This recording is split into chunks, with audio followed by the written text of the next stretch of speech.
Imagine it, just for a moment. Ancient Jerusalem, right? The dust, the noise, crowds absolutely swelling with pilgrims. Yeah. And you hear these shouts, Hosanna! People waving palm branches, some even taking off their cloaks, laying them on the road. It's an image we all know, Palm Sunday. It's incredibly vivid, isn't it? But, that familiarity can sometimes hide what's really going on beneath the surface. I mean, Jesus had been to Jerusalem lots of times before. Right. So what made this specific entry so different, Yeah. so significant? What do the sources tell us? And yeah, what can we actually pull from that day, that ancient event that means something for us, here and now? That's really what we want to dig into in this deep dive. We're going to unpack the sources, look at the strategic planning, the prophecy being fulfilled, and its lasting meaning. I think there are some genuinely surprising things here, some real aha moments. Definitely. So to really get it, we need to paint the picture first. Yeah. Jesus is heading to Jerusalem for Passover. And that means the city's population just explodes.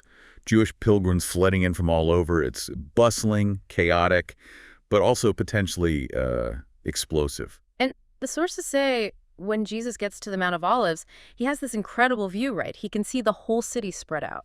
Exactly. He'd see the huge, newly finished temple, Herod's temple glittering there, Herod's own palace, and crucially, the Antonia fortress. The Roman garrison. Yeah, a massive Roman military base just looming over the temple area, soldiers watching everything. And the political situation at that exact moment was, what, pretty bad. Oh, it's incredibly tense, on a knife edge, really. Our sources highlight that just months before, Pilate, the governor, had done something awful. He'd actually invaded the temple courts and killed worshipers. Wow. So the whole population was traumatized, wary. And the Romans, naturally, were on super high alert, ready to crush any hint of trouble instantly. And didn't Pilate have some kind of specific, demonstration plan for Passover? He did. The sources mention he planned to execute criminals, people like Barabbas, by crucifixion during the festival itself. In public. Very public. It was pure intimidation, a message to the crowds. Don't even think about starting something. So Jesus knew all this. He knew walking into that city, especially with his usual following, the thousands who sometimes came with him. He'd be walking right into the fire. Instant target for the Romans. He'd likely be arrested on the spot if he just strolled in like any other pilgrim leader. Which makes his request for the donkey, and specifically a colt too, so interesting. Why that? What were the disciples thinking? They must have felt something big was about to happen, right? Maybe, I don't know, expecting him to finally make a big move, a power play. That's a great point. They probably were expecting something dramatic, maybe even a coronation scene that would finally reward them for sticking with him. But what the sources really emphasize is that Jesus' actions here weren't impulsive at all. No. No, this was carefully planned, like a ceremony, really, orchestrated to achieve something very specific. Okay, and the details matter here, right? Like the animal itself. It wasn't just any donkey. Exactly. It was a young, untamed donkey. A colt that, as Luke's gospel specifically says, no one had ever ridden. Okay, wait. Untamed. So picture that. Jesus trying to stay on this young animal that's maybe bucking or skittish. Right? It might have looked a bit awkward, maybe even slightly comical. He'd have to really focus just to stay on. Yeah. And that visual, how it looked, is absolutely key to understanding the Roman reaction, or lack thereof. Okay. And then what about the cloaks, the disciples in the crowd? So his followers, they start taking off their outer cloaks. They put some on the donkey's back for Jesus to sit on, but then they lay others directly on the road in front of him. And that meant something specific, didn't it? It wasn't just random enthusiasm. Not at all. The sources connect this straight back to the Old Testament. Take 2 Kings, chapter 9. Laying down cloaks like that was an ancient way of swearing allegiance to a new king, so they did for Jehu. Oh, right. Okay. And then others, as John mentions, cut palm branches and waved those. So you've got this crowd, maybe, 80 disciples plus others, repeatedly taking off cloaks, laying them down, shouting, Hosanna, Son of David, which sounds very kingly, very political. Absolutely. It's a joyous, maybe slightly chaotic scene, but from the Roman perspective, looking down from the Antonia fortress. It might not look like a serious threat. That's the big question, isn't it? Why didn't those heavily armed Roman soldiers just wade in and break it up? That is the crucial question. And the insight from the sources is pretty compelling. The Romans seem to have completely misinterpreted what they were seeing. So from their high walls they see, just a weird religious thing? Pretty much. They likely saw a disorganized, maybe even slightly silly procession, not a disciplined march or a political rally. Because of the donkey? Yeah. And the cloaks? Exactly. This figure, maybe looking a bit like a country preacher, struggling a bit on this young, untrained animal, people doing this strange thing with their clothes, taking them off, putting them down again. It probably looks more like some kind of, I don't know, folk ritual or a minor cult thing happening during the Passover hubbub. Not a dangerous rebellion. Not something that looked like a serious challenge to Roman power. It just didn't register as a threat. And that's the genius of it, the strategic humility. This carefully crafted, almost humble, non-threatening appearance let Jesus and his followers get right into the city. Without any direct confrontation from the Romans, it worked perfectly on that level. A masterpiece of strategic humility, like you said. Wow. But it wasn't only about avoiding the Romans. That was maybe the immediate tactical goal. But the sources stressed there was something much deeper going on, a profound religious prophetic purpose. Okay, so this is where the Old Testament connections become really central. Absolutely. Riding that specific kind of animal, the colt, the foal of a donkey, that wasn't just about looking non-threatening. It was a direct, deliberate fulfillment of prophecy. Zechariah 9:9. Precisely. Behold, your king is coming to you, righteous and having salvation is he. Humble and mounted on a donkey, on a colt, the foal of a donkey. Jesus is actively embodying that prophecy, presenting himself as that humble, prophesied Messiah king. And there's another layer too, right? Something about King Solomon. Yes, another powerful parallel. Yeah. Our sources, specifically 1 Kings chapter 1, describe how King David had his son Solomon anointed as the next king outside Jerusalem. Okay. And then Solomon rode into the city on his father's mule, and the people shouted, "Long live King Solomon."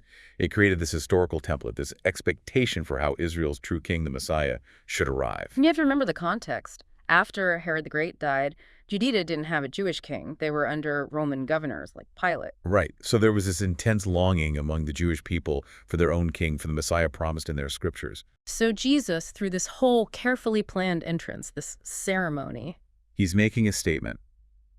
Quietly, perhaps, but powerfully. He's declaring, I am that king. I am that Messiah. Fulfilling prophecy right there for anyone with eyes to see it. Okay, so if we follow that logic, the prophecies, the solemn parallel, the next step should have been what? Yeah. Recognition in the city. Exactly. The logical, expected next step, based on precedent, would be for the religious authorities in Jerusalem, the high priests, maybe the leading prophets, to formally acknowledge him, perhaps even anoint him as king and Messiah right there in the city. That's what the script seemed to call for. But that's not what happened when he actually rode in. No, the sources paint a different picture. The whole city was stirred up, yes, there was buzz. But the main question people were asking was, who is this? And the answer they gave? The calm answer was telling.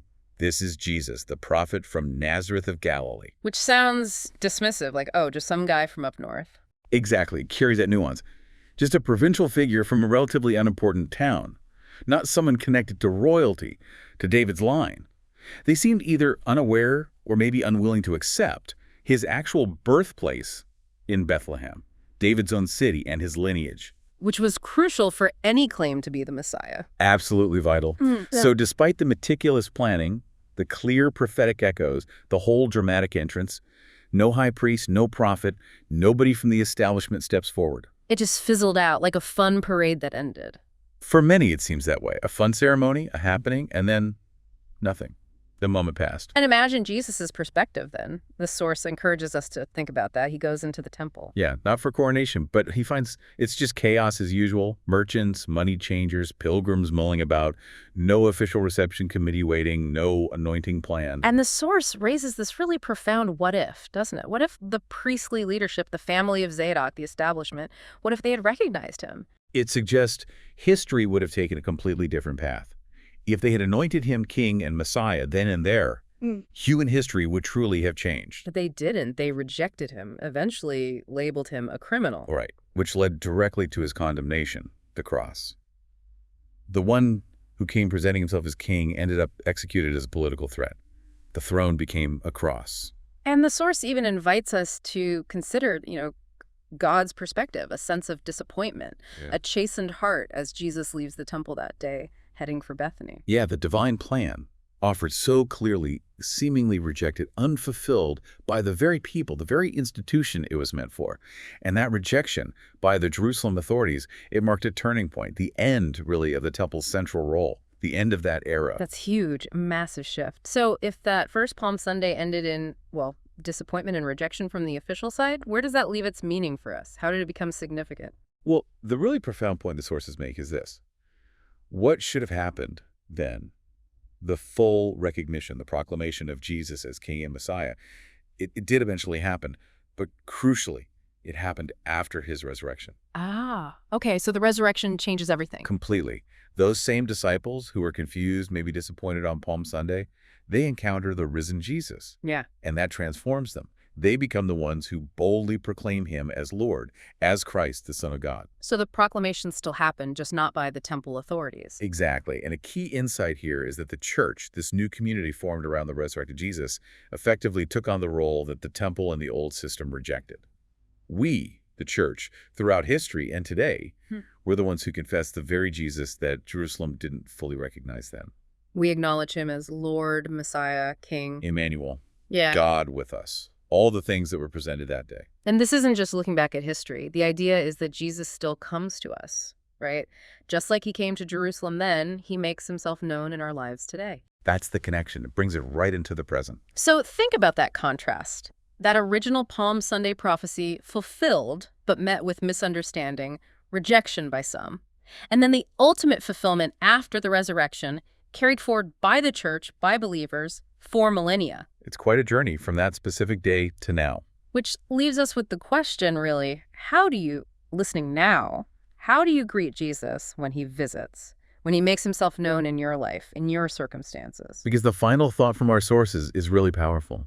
When we confess Jesus today as our living Lord and Messiah, we're actually stepping into that role of the new Israel. We become God's true people, living in this ongoing, intimate relationship with him. That's the enduring legacy of that day.